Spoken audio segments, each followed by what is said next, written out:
afternoon. Mikel, how long did it take for your heart rate to just come down on Sunday, and is it ready to go 9 games more? That could well be 9 games like that. Yeah, the moment the whistle went, done. So it wasn't for that long, so I think I have a very strong heart. I mean, you might need a very strong heart as well. I have. I think it might be tested, what do you think? Sorry? I think it might be tested a little bit. It's been tested since I was 2, since I was born basically, so it's been a few years. Yeah.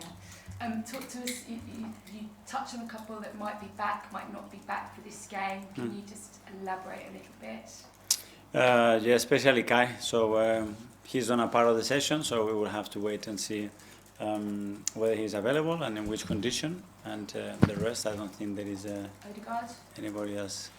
Martin is the one. Is yeah, the we one will see. We will see. Not sure. But the rest, how's Ben White? And Ben is not available. No. Okay.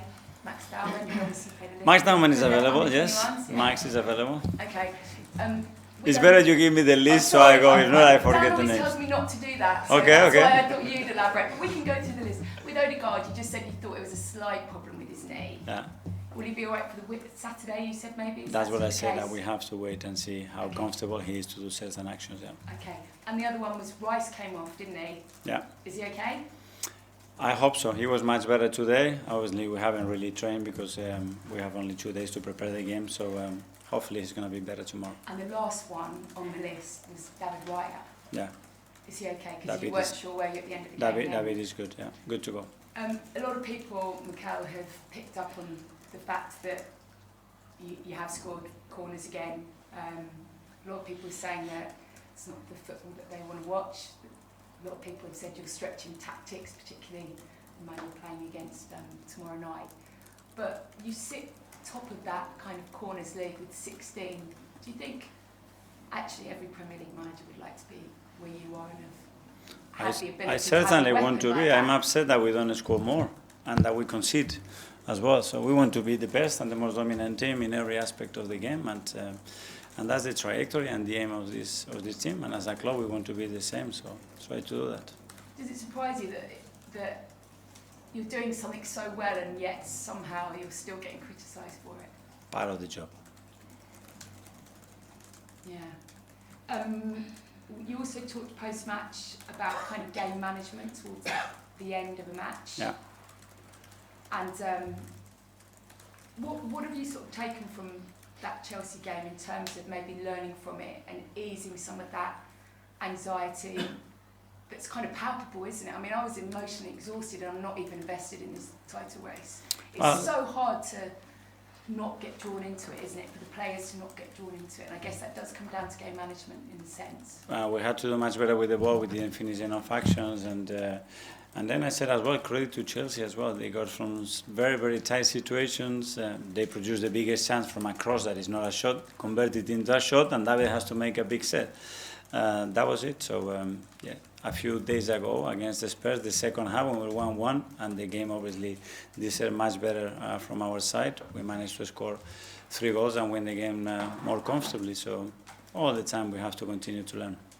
Just finally on that sort of anxiousness, do you find that actually you avoid talking about it because it becomes a self-fulfilling prophecy, or have you sat down with the players and talked about that kind of sense of nervousness? Because they're on the edge of something very, very great, very special. We talk about every aspect of the game and managing a game, managing a result, managing a certain contest, whether you are 10 men or against 11, is a very important one. So we discuss about everything.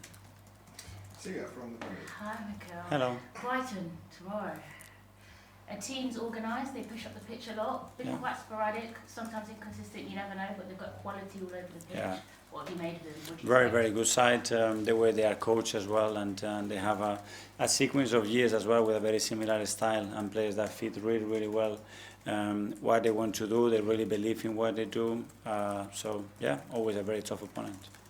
You spoke about Eze knowing what he needs to succeed. We've seen him be amazing centrally. We've seen his strengths and weaknesses. Also, we've seen him perform on the left. Yep. I just wanted to get your opinion on what you think he can offer on the wing on the left, a little bit differently maybe from a Trossard or anyone you play there. Yeah, depending the position, especially, and the relationship that he's got around, because it's a player that needs a lot of movement around him to activate those spaces, to create a space for himself, and for him in order to be efficient in those spaces. But it's certainly an option that we have as a team. And I know previously I asked you about the conceding at the end of games, just closing games out. Do you think it's as simple as when you don't have an Odegaard or Marino controlling and supporting that physicality, or it's we're tired, there's 9 games left, what's going to happen? There are a lot of factors to that. As I said, some of them are related to us and us being more clear and more willing to do certain things, and then as well the opponent that he does well and he puts you in the back foot. Ian, talk to Hi Mikel, how Hi are you? Ian, good, thank you. I asked you earlier in the season about set pieces when you were starting to score quite a few goals from them. You said you've been planning it for 5 years. How you did say that? So just confirming. I'm paying a lot of attention to your question. Yeah. No, so I mean, isn't it the fact that others are just trying to play catch up with you, and maybe now they're mentioning it more because they're trying to play catch up with you? You perfected this. I don't know. I mean, you as an opponent or whatever, you get upset when you concede a goal. I was really upset the way we conceded our goal against Chelsea, and Chelsea, look, the quality that they have, the amount of set piece they score. Manchester United is doing so well. The same, I was at Man City, used to work a lot on them. So it's something. And there are phases and there are moments when team has an opportunity to do certain things. The game is evolving and the game is becoming more and more difficult. Before, when you used to do a game plan and you just invert a fullback or bring an extra player in midfield or a false 9, opponent, c'est fini. Big overload, 4v3 inside, 2v1 inside, time on the ball. So dominant, 78% of possession, the other opponent, 2 counter-attacks, set pieces, the game is done. Now, teams are adapting. Teams know after every sequence of play, whether it's a throw in, a restart of play, an open pace situation, after direct play, exactly what they have to do. And everything is almost man-to-man. So it's going to be a different game unless we change the rules, because the evolution of the game is that. And Liam, I asked Liam Rossini the same question yesterday about set pieces. He says Chelsea fans didn't care at the Emirates how the goal went in, as long as they scored a goal. And I guess Arsenal fans between now and the end of the season don't care if every goal you score is from a corner, as long as you win games. We're talking about winning football here, aren't we? We're not talking about necessarily entertaining. It's all about winning. I don't know how you celebrate one goal different to another one. Maybe for YouTube it's nicer one or another, I don't know. But the reality of football depends a lot. I would like to play with 3 players extra in my own half to get some beautiful football and play always against the free man. This is not reality of football. You want to watch that football, you have to go to a different country, because in the Premier League for the last 2 seasons or 3 seasons, this is not the case. So finally, how much has it changed since you played? Because you were a silky... 4 years ago, it's a different game. 3-4 years, completely different game. So could you play in this current era? Me? Yeah. But as a 9, only as a 9. So watch how Victor operates, huh? Watch how Victor operates. Hi Mikel. There was a point in the game against Chelsea, I think it was around when the scores were level after half time, and there was quite an energy in the stadium of wanting urgency. And I remember, and tell me if I've misinterpreted this, but you turned around and you kind of raised your arms and you went calm. And I don't know if it was to the bench or kind of to the crowd. It was to the crowd, yeah. Can you talk me through that moment? Because there's this interpretation that we want energy from fans, but at the same time it's hard to understand the moments where you need calmness and times where you need energy. Yeah. That's a really good point. I mean, I think when you have the ball, you need to be able to make those decisions. If I'm shouting to the players when they have the ball, pass to him, you are not making decisions. You're just being told what to do, and what you see maybe and what you feel is very different. I mean, if we've done 3 transitions and my heart rate is 180, the game is requiring to slow down and to control the game and to dominate it. If there's an opportunity to run because I'm fresh after a set piece that I had a minute to rest, that's a different opportunity to run. So it's a lot of factors, and the players have to make those decisions. I mean, the crowd normally shoots in this country. Shoot from 40 yards as well. We can shoot all the time. What are you doing shooting from there? So I think we'll have a split stadium. So it's natural that they are pushing, but we need to understand as well that certain moments we have to take our time. start the attacks in the right way. Is control and dominance like the biggest priority in a way now in a team to get the most out of games? Is if you can get control and you can get dominance, you have the best chance of winning every game. Yeah, but especially in which areas we want to be dominant and we want to control the games and what sequences of play we want really that are more favourable for us. That's the objective. Matt from the stand. Can I ask you about Martin Zubimendi? He's obviously played more than any other outfield player, maybe a bit unusual for a player in a new league, a new club. What have you, I guess, seen in him that's maybe he's ready to play that much football in his first season? Well, different circumstances, obviously the amount of games and competitions that we are involved in, certain injuries as well, and the fact that obviously he's doing so well, and for our first year I think he's having a great season.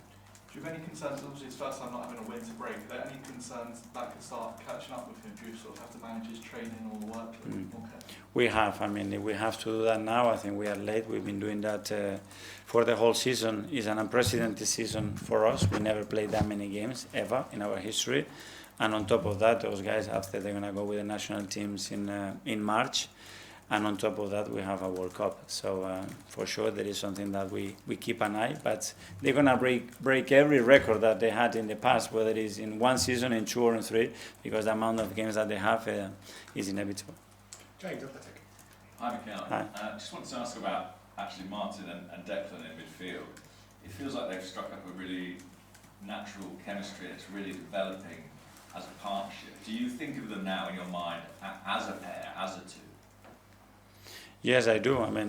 We always talk about these kind of relationships and chemistry, and there is one, and there is very strong off the field as well. That makes it what happens on the field, I think, very, very special. And when you've got two players like that who are so consistent, the level of performance is so good, obviously the physical demands in that position are massive, and you must think about, can I give them a rest? When do I give them a rest? Is that difficult to do when they're so valuable to you on the pitch? Yeah, it's always like this with any player. You have to understand which games are more fitted for them and to other players as well, and that's what we have to do, and then understand how they are feeling, because there are moments when you feel that it's the right moment to go, and others when you say, I'm in a great moment, I want to continue to play. Harry, BBC. Hi, Mikel. Hi. This has the potential, obviously, to be an amazing season for Arsenal.